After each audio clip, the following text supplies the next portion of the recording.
All right, man. What's going on? It's your boy Tyler Gates, aka TAG Law 205, and I'm back with another video.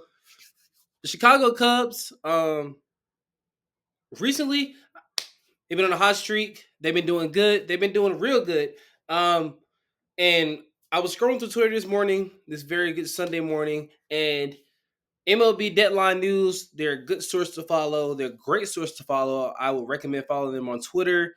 Um, Per Bob Nightingale or Boob Nightingale, as Mets fans say, the Cubs have privately discussed the possibility of pursuing Vladimir Guerrero Jr. ahead of the trade deadline. So, my first initial thought when I thought about this was, who are they giving up? And what prospects are they giving up? I don't mean major league ready players.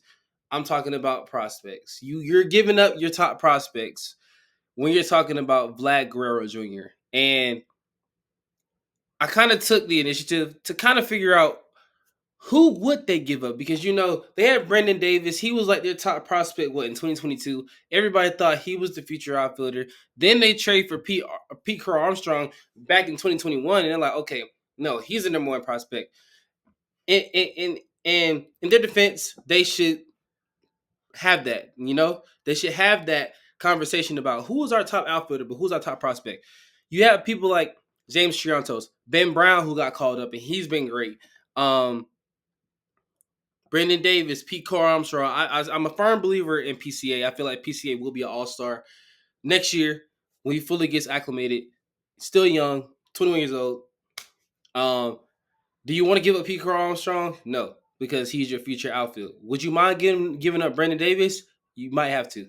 But considering that Vlad Guerrero plays for first base and third base, are you giving up Triantos? And I don't even think they have the prospects to even bring back a Vlad Guerrero, because Toronto wants so much. And if you're looking at the history of the Toronto Blue Jays, Vlad Guerrero, you could argue top 10, but he's definitely been a top 20 player in their franchise history this far in his career. And to see how he has kind of propelled the Blue Jays back to relevancy has been great. We're talking about years of J Happ. We're talking about years of Ken Giles out there. We're talking about an old washed up Jose Bautista after the prime Jose Bautista. We're talking about Roddy Tellez, like that. He's been on some bad teams. Trust me, he's been on some bad Blue Jays teams ever since getting called up. So yeah, I feel bad for Vladdy being in the system, but I feel like he needs to go somewhere where he can star. He can help a team win a championship. He thinks it's the Blue Jays, but I think the Blue Jays are kind of seeing their window, and their window is closing. And if it's not closing, it is already closed. So they need to start getting assets back. Unfortunately for Bo Bichette, Vlad Guerrero, they just DFA'd Kevin Biggio yesterday. For what reason, I don't know. But he'll be a great addition to a team like the Tigers or the Royals, or any team in the AL West, like a Rockies or a Dodger off the bench. So just to see how the Toronto Blue Jays have kind of imploded over the past years with all this promise that they had in their farm system, it's kind of disappointing. Um, Now, from the Cubs side of things, once more, I would love to know what they would give up. So let me know in the comment section, what would they give up? What would a trade package look like? Just trying to speculate and kind of contemplate what a package would look like for Vlad Guerrero Jr. I'm not saying he's Otani in terms of a trade package, but he's right there in that conversation.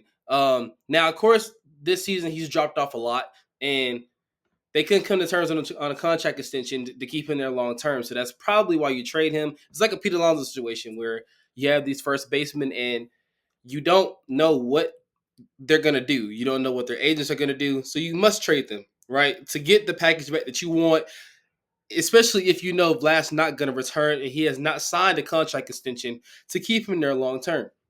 So if you're the Blue Jays, you have to figure out what you want to do.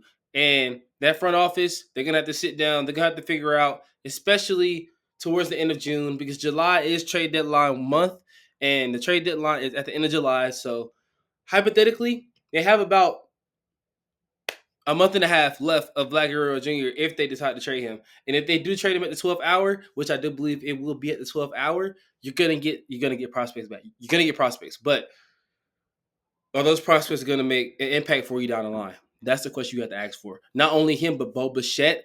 Would you even trade a guy like George Springer? Probably not because his contract. But you just got to think about it because this season might be a lost cause if it's not already a lost cause.